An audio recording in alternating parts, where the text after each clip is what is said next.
Et donc, nous avons cette exposition exceptionnelle. Vous savez, quand on dit exposition Picasso, maintenant on a l'impression que c'est une énième exposition. Et non, là c'est une exposition, c'est une première en France. Ce sont des estampes qui nous viennent de la Fondation Picasso de Malaga.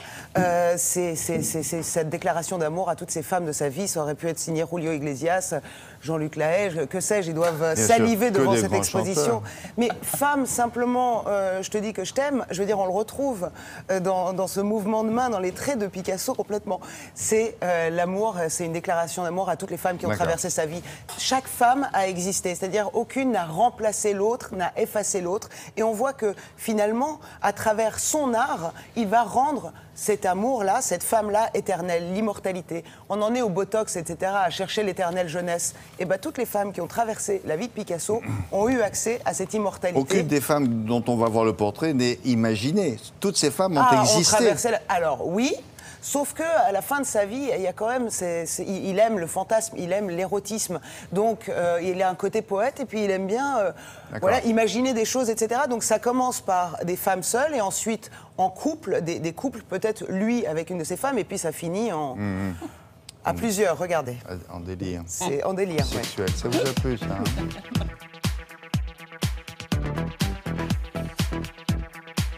On a la chance de pouvoir présenter un certain nombre d'œuvres qui sont représentatives des différentes époques et des différents styles de Picasso, depuis le cubisme, en passant par la période classique, jusqu'à des compositions qui sont complètement déstructurées, extrêmement expressionnistes, violentes, finalement une image à la fois bienveillante ou inquiétante de la femme. Un exemple ici avec par exemple Dora Maar, qui est une sphinge, donc un être hybride avec une tête qui est fixe et ce corps d'oiseau un petit peu inquiétant, rapace, peut-être qui se saisit de l'artiste.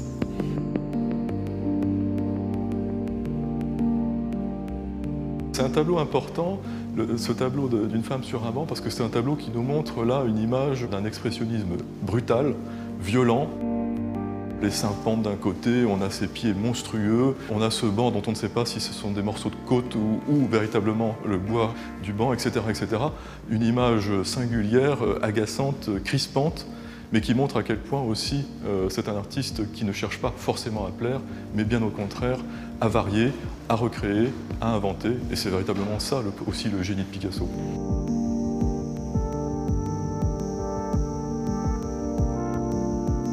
Ce couple, c'est une sorte de variation extrêmement bizarre, avec l'homme qui tient une palette, mais dont on ne sait pas si c'est véritablement un outil de peintre ou plus exactement une évocation sexuelle. Donc il y a des bouts ou des morceaux de membres qui sont décomposés, recomposés. C'est un homme qui est véritablement au on le voit, on le perçoit.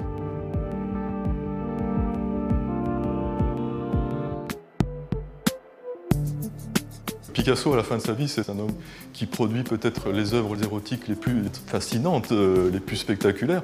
Au fur et à mesure, peut-être que son énergie, sa vitalité se retire de lui, eh bien, il l'exprime au travers de son œuvre, dans un regard de désir toujours présent et en même temps un regard ironique, distancié. C'est un homme qui aime la vie, c'est quelque chose qui est de l'ordre de la vitalité première, presque, qui sort de la terre, qui jaillit de la terre.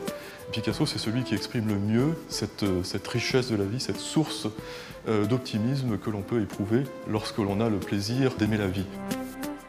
Justement, vous aimez beaucoup le mot amour, Pablo Picasso. Mais oui, même une jeune fille que l'autre jour m'a interviewé pour je ne sais pas quel journal, je lui avais dit ça, vous savez, pour moi, il n'y a que l'amour, n'est-ce pas? Vous aimez bien les gens. J'aime beaucoup les gens. Tout le monde. Et si je n'aurais pas de chance, je crois que j'aimerais même un bouton de porte, n'est-ce pas? Un pot de chambre, n'importe quoi. C'est vrai, quoi. Un bouton de porte, un pot de chambre, une paire Mais d'espadrilles. quand on aime, vous voyez bien. Et puis quand on est un génie, on peut tout traduire. Ah, Merci beaucoup. Et d'ailleurs, Picasso disait cette phrase que j'adore, la technique est importante, à condition d'en avoir tellement qu'elle cesse d'exister. Alors vous avez jusqu'au 18 août pour aller voir cette exposition au Musée des Beaux-Arts de Quimper, et Quimper est magnifique. Déjà, cette ville, je ne connaissais pas, et c'est grâce à vous. Merci beaucoup, au revoir. Merci à France 2, merci à Télématin pour...